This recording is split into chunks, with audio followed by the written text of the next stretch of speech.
Конфликт вокруг Ирана вновь привлек внимание к роли искусственного интеллекта в современных военных операциях. Научный журнал Nature помог смоделировать, как это отразится на судьбе мира.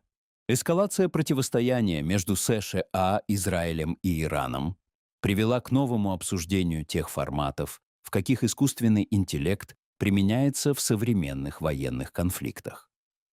За день до начала американо-израильской военной операции, 28 февраля, американские власти отстранили от сотрудничества компанию Anthropic, одного из ключевых поставщиков ИИ-технологий.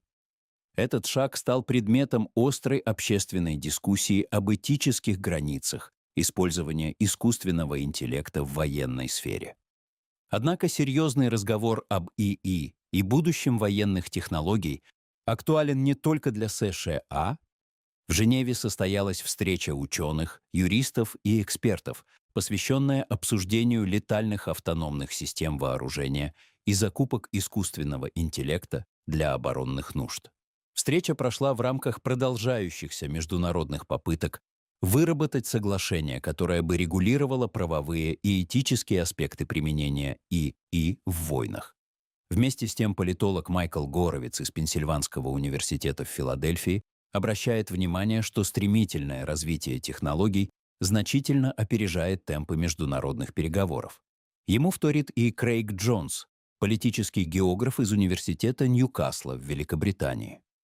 Нынешнее нежелание государств ограничивать использование искусственного интеллекта в войне или хотя бы приостановить его применение до тех пор, пока не будет достигнуто соглашение о его законности, может означать, что распространение войн с применением ИИ практически неизбежно. Как отмечает Горовиц, вооруженные силы США уже применяют системы искусственного интеллекта, основанные на больших языковых моделях LLM, для различных задач. Они используются для логистического планирования, административной поддержки, анализа разведывательных данных и помощи военным командирам при принятии решений на поле боя. Одним из примеров является система Maven. Эта платформа применяет алгоритмы ИИ для обработки изображений и поддержки тактического планирования. Она может ускорять проведение операций, например, предлагая потенциальные цели и определяя приоритетность их поражения. По сообщениям Washington Post и ряда других изданий, Maven уже применялась в предыдущих военных конфликтах и, возможно, использовалась при атаках на Иран. Подробности пока остаются скрытыми, говорит политолог. Существует мнение, что высокоточные системы наведения, основанные на искусственном интеллекте, теоретически могут уменьшить число жертв среди гражданского населения во время боевых действий. Однако практика последних лет показывает неоднозначную картину. Конфликты в Украине и в секторе Газа, где ИИ применялся, например, для идентификации целей и навигации беспилотников, сопровождались значительными потерями среди мирных жителей. На данный момент нет убедительных доказательств того, что применение искусственного интеллекта действительно снижает количество гражданских жертв или уменьшает вероятность ошибок при выборе целей.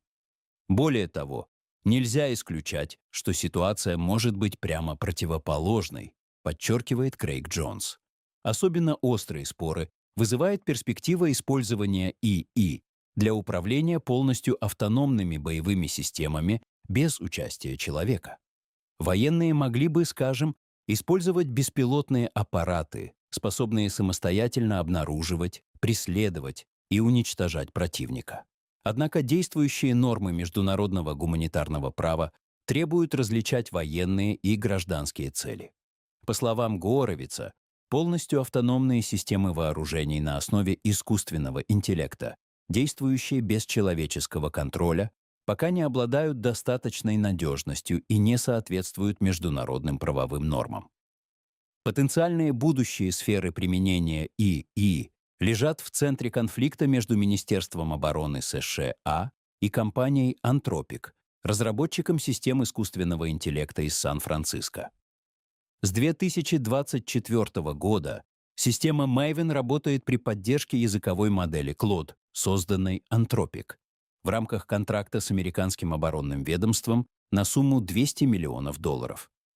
В январе министерство опубликовало меморандум, в котором указало, что контракты на поставку технологий ИИ для госструктур должны предусматривать возможность их использования для любых законных целей, без ограничений. Однако компания Anthropic не согласилась с такой формулировкой. Она заявила, что ее модель Claude не должна использоваться для массовой слежки за американскими гражданами или управления полностью автономным оружием. По мнению руководства компании, современные технологии не настолько совершенны и безопасны, чтобы решать подобные задачи. Однако американское руководство опасения Anthropic по поводу ИИ не разделяет. Поэтому 27 февраля президент США Дональд Трамп распорядился прекратить использование технологий взбунтовавшейся компании в правительственных структурах.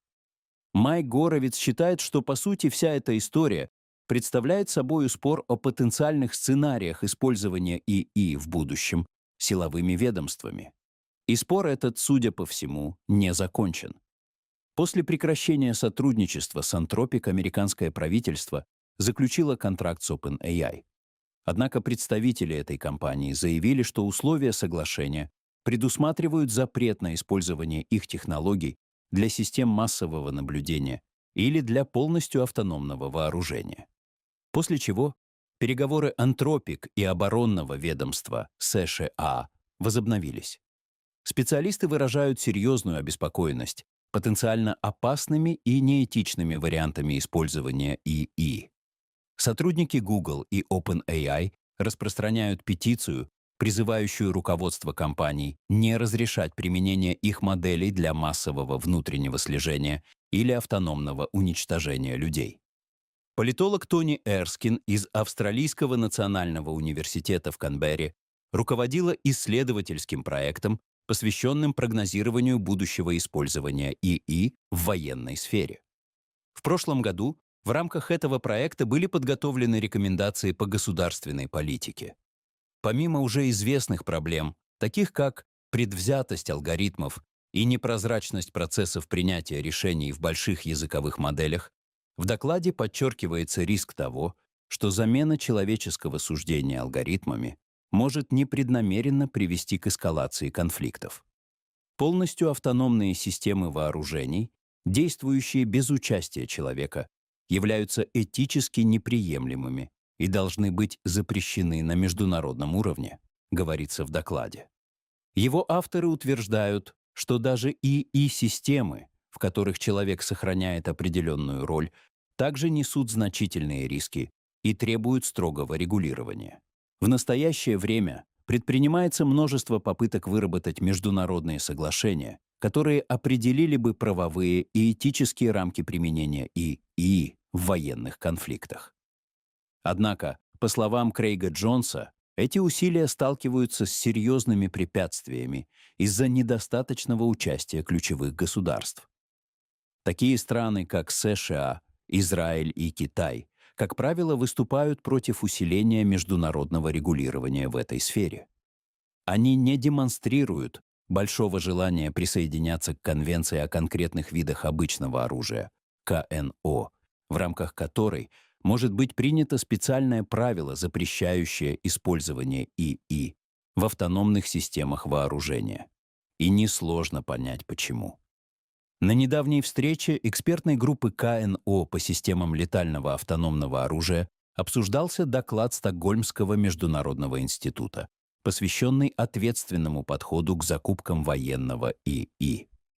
В частности, в нем идет речь о характере контрактов, которые с компаниями-разработчиками ИИ заключает сейчас Министерство обороны США.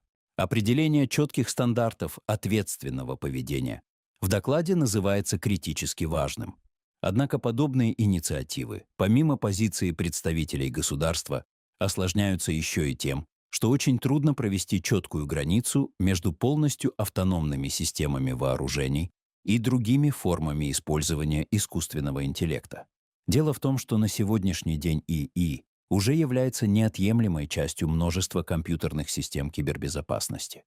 И отказаться от него без ущерба для этих систем уже не получится. Если вам понравился наш рассказ, ставьте лайк и подписывайтесь на канал, чтобы не пропустить новые захватывающие истории. Пишите свое мнение в комментариях и обязательно нажмите на колокольчик, чтобы первыми узнавать о выходе наших видео. Спасибо за просмотр и до встречи в новых выпусках.